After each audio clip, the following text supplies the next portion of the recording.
Thanks for coming in on Dr. Stocks. Nice to meet you. Hi, I'm Jake. Nice to meet you. Where do you live? Here in Bennett. Awesome, cool. How did you hear about us? My mother comes here. Awesome. Okay. So with the new patient limited exam, if you look at it, there's a bunch of scenarios on how the new patient is going to introduce themselves or how they heard about us. Okay. So for example, in this instance, how did you hear about us? And she said, my mother comes here. So in that instance, what you're going to say to the patient is, oh, awesome. How are we treating her? Meaning, we're going to treat you amazingly. Why? Because there would be no way that you're in here if we're not treating your mother amazingly. So we're kind of setting the stage that we're going to be treating this patient amazingly, okay? The second scenario is she could have said that she heard about us because she saw the sign on the outside. Awesome, okay? The sign says open and affordable dental, so I'm simply going to say, oh, awesome, you probably heard that we're here from 7:30 to 7:30, Monday through Saturday, so whenever you need us, we're here for you. Okay, so that's kind of the standard spiel, and it's very important to enunciate and also concentrate on the fact that we're here till 7:30 at night, and we're also here till Saturday, okay? The third option here could be they heard about us through their insurance company. So they're most likely a blue-collar worker, and they occasionally switch jobs, okay? And it's important for them to realize that we are in network for almost all insurance companies. So if you look at the verbiage on our signage, that's what it says, almost all insurance companies. So make sure that you say that, okay? So we're in network for almost all insurance companies. So if you ever change insurance companies, we'll still be in network for you. So we just eliminate the stress that if we change insurance companies, they don't have to find another dentist, okay? And then after that, we go into the normal portion, which is, so you might have heard, we're here from 7:30 to 7:30, Monday through Saturday, so whenever you need us, we're here for you, okay? Okay, the fourth option is, I was going to another dentist, okay? This is a perfect opportunity for you to get as much information from the patient as possible as to what the other dentist was doing that we could do better. So I would say, oh, okay, so what was your other dentist doing that we could do better? And then they're going to tell you a bunch of stuff that you are going to make sure that you don't repeat. Now, a lot of open and affordables flow and systems have been designed around our learning from what other dentist offices are doing or other poor patient experiences and a lot of their feedback. So we have systems designed around avoiding all of those things. But this is the perfect time to get all of that information, okay? So then we'll go into the standard dialogue, which is, so we're here from 7:30 to 7:30, Monday through Saturday, so whenever you need us, we're here for you. I'm gonna get you my cell phone number. So, and now the cell phone number that we're gonna use is the after hours phone number right off of our website, okay? So you can take a look at that. In this case, it's 720-580-1117, okay? So I'm gonna get you my cell phone number. If you ever have a question, night or day, don't hesitate to give me a call. And then if you do have a good experience with us, I would love to see your friends and family. I'll give them all free exam and x-rays if they want to come in, okay? So the intonation of your words is super important, okay? There's a difference between if you have a good experience, send in your friends and family, versus if you have a good experience, I would love to see your friends and family. I'll give them all free exam and x-rays if they want to come in. The idea behind that is when Open and Affordable started, we had no patients at all. And I would see 4 patients in an entire day, and I was literally begging patients to send in their friends and family so that I could be busier, okay? So you need to have that drive and those connotation and words to make the patient understand that, first of all, we are taking new patients. Some patients don't think that we're taking new patients. Yes, we're absolutely taking new patients.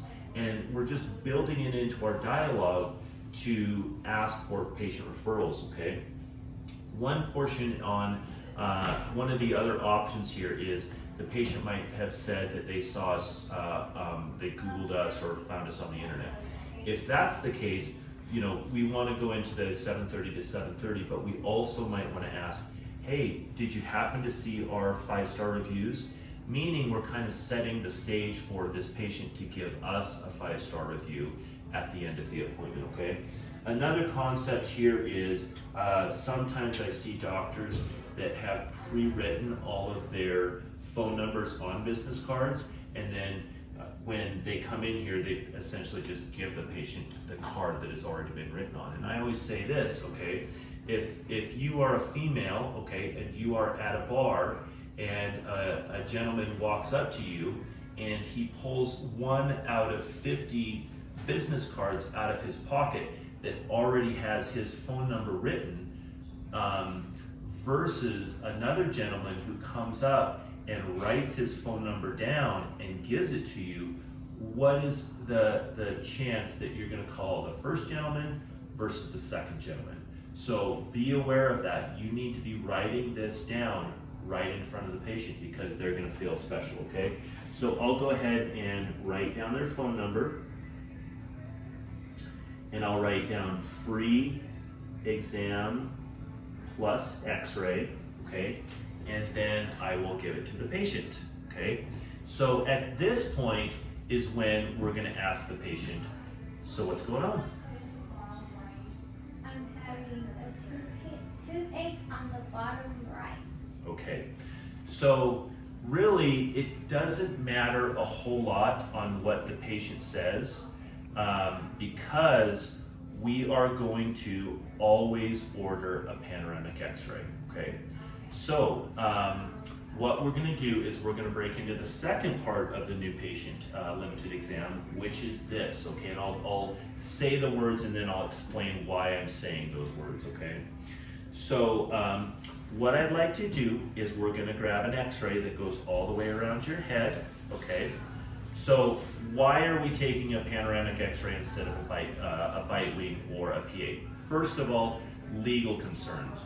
We need to be able to see their entire dentition, okay? Would you ever like a dentist that if you brought your mother in and she had a chip on number 9, they didn't take an x-ray, and then 2 weeks later she had an abscess on number 15 that they didn't get, okay?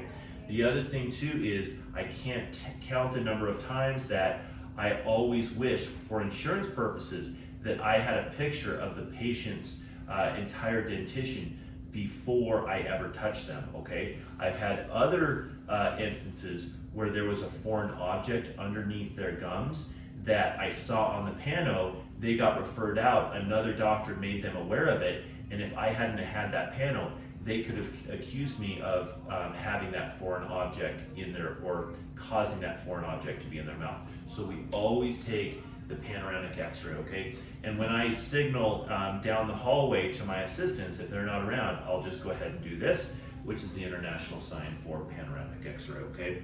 So what I'm gonna say to the patient is, so we're gonna take an x-ray, goes all the way around your head, and then we'll take a look under the covers to figure out what's going on. So what I'm saying is that me and the patient are going to look together to figure out what's going on. This isn't going to be a situation where the doctor is dictating what we're going to do. No, we're coming up with the game plan together, okay?